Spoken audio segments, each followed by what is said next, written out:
Hey guys, this is my emergency survival kit that I keep under the driver's seat of my car. As you can see, it's in a compact case. The dimensions are probably something like 10 inches by 6 inches, as you can see. This kit covers the basic 5 C's of survival that I believe Dave Canterbury came up with, but I adhere to those 5 C's: cutting, cover, combustion, cordage, and container. There are the bare essentials and a couple other redundant items in the kit, in addition to a couple items that aren't part of the 5 C's. But for the most part, this kit is pretty bare bones in that regard and contains mostly items that adhere just to the 5 C's of survival. Now I'm going to show you what's inside. One thing else to note is that this kit is designed for a wilderness survival in the eastern woodlands, which is the ecosystem that is prominent where I live. And this kit is designed to accommodate one person. It probably could accommodate 2 people if there were 2 people in a situation where you had to use this, but the primary focus is just for one individual. And as you can see, everything is packed in there pretty tight. I'm going to go ahead and get everything out and sort it out on the surface of the table so I can show you. So as you can see, we have all the contents of the kit laid out here on the table. I have each of them separated by their purpose. Over here on the middle and on the left, we have the 5 C's of survival. We have cutting, cordage, container, cover, and combustion. And then over here on the right, we have 2 subcategories. We have means to acquire food, as well as signaling and help. As for the knife, it is a fixed blade knife, full tang, because that is the most structurally sturdy knife that you can get. Yeah, I know some of you might notice that it is in fact a Walmart knife, but I've used this knife extensively and it hasn't let me down yet. In addition to that, it has no finish and a perfect 90-degree spine, so it strikes the ferro rod no problem. Although for this particular kit, the ferro rod does come with a striker. In addition to the knife, I have a Leatherman super tool, which offers versatility and lots of different other tools that can be accomplished, or that can accomplish tasks that the fixed blade knife will not be able to. As well as cordage, I have 120 feet of Coghlan's utility cord. That could be used for heavy duty stuff like shelter construction and just about anything else that you can come up with, as well as 2 different color bundles of about 25 feet of 550 paracord. I don't have tons of paracord because I'm not a particular fan of 550 paracord. In my opinion, it's not really the easiest to work with, but it is versatile enough in the field that I believe having it in this kit would be necessary. In addition to that, I have about 5 feet rolled up of duct tape. Duct tape can be used in multiple different applications in the field. Moving on to container. The container that I have for the water is going to be a vapor water bladder. This holds 1 liter. The reason why I have this as opposed to a steel pot is because the container that this all has to fit in is this little pack, which there was no way that I was going to get a steel container in there, so we were going to settle with this. In addition to that, we were going to purify water with some water purification tablets, because obviously you cannot boil a plastic bag unless you're very careful.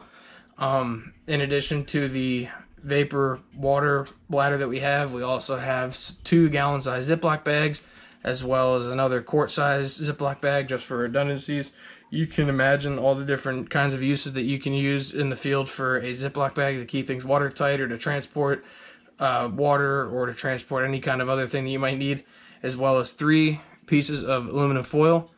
Aluminum foil is very versatile as well. You can improvise containers out of it. You can use it for cooking meat, among other things. Now for cover, we have a trash bag. This is not the primary point of emphasis for shelter construction. The trash bag is more of a versatility option. You can use it to haul big bundles of leaves to insulate your shelter, because you don't want to sleep on the ground, as the earth will absorb a lot of the heat from your body, and on nights where it gets cold, that's not ideal. You can use it to improvise a insulated sleeping bag by stuffing it with leaves or pine needles or whatever else that you may find in order to insulate it. So the trash bag can also be fashioned into a shelter roof if you really needed it to. But the primary item for fashioning the shelter roof is going to be this Mylar space blanket. The primary reason I had this in here was to, when you build your A-frame or lean-to shelter, you put the space blanket across the inside of the roof, which reflects the heat down at a 45-degree angle towards you. Or something else you could do is to wrap the ends of it around 2 sticks and then pull it tight so it's fully extended, and then run the 2 sticks into the ground next to between your fire and your shelter to make a fire reflector wall to reflect the heat right back at you. What these things do is they reflect infrared light as well as any other kind of light.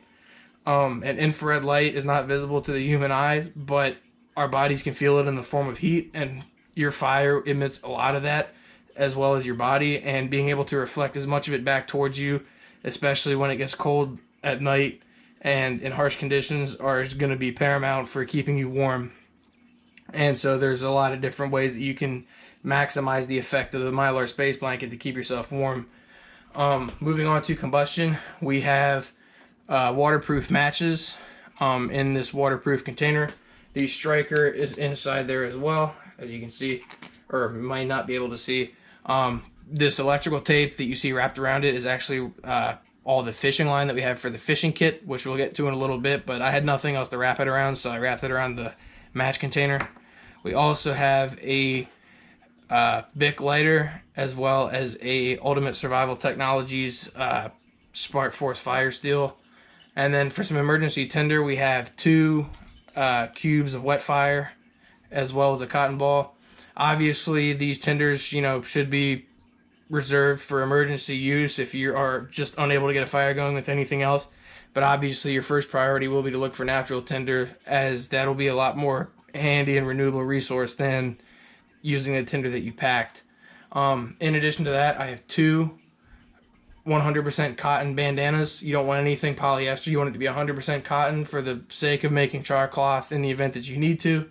The bandanas can also be used to run water through it and strain out bigger particles. They're not going to accomplish what the water purification tablets will in getting rid of bacteria, but the water purification tablets will not be able to remove the big particles and dirt and debris in the water that the bandana will. So they do kind of complement each other in terms of water purification.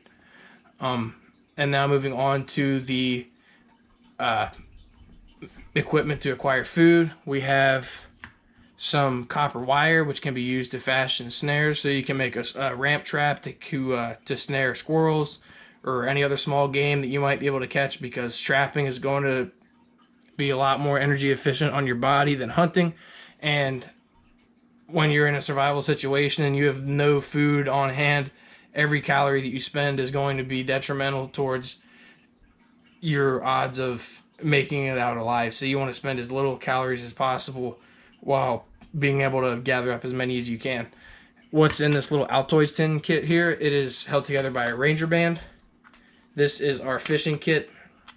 The fishing kit inside contains things like hooks, sinkers, and some pair of nail clippers to be able to clip the line. But something else I included in here as well are these little eyelet screws. I have 5 of these so that you can make a makeshift fishing rod if you wanted to. So instead of having to hand line, or you'd still have to hand line the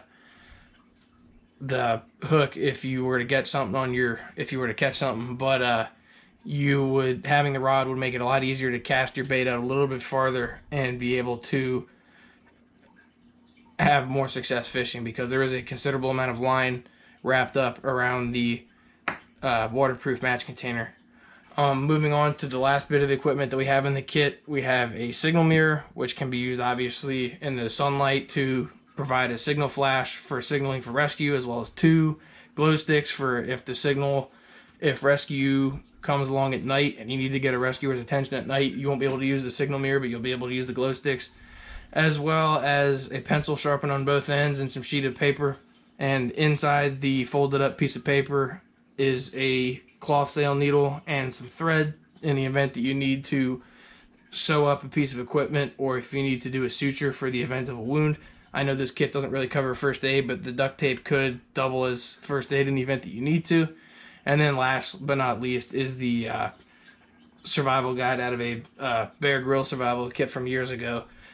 Just for the sake of keeping myself mentally sharp. You know, if I'm out in a survival situation ever, and I just have a day where I'm just not on my game mentally, you can just refer to that, and it'll just teach you just basic things about survival that, you know, having that little reminder will go a long way in terms of kind of getting yourself in the right state of mind to survive, because having the equipment at the end of the day is not the most important thing. Having the knowledge of how to use the equipment and what to do and how to fashion in the woods or in the wilderness or wherever you may be, that with what you don't have in the kit, you're going to need to find it or you're going to need to make it. And having the knowledge to do that is absolutely paramount.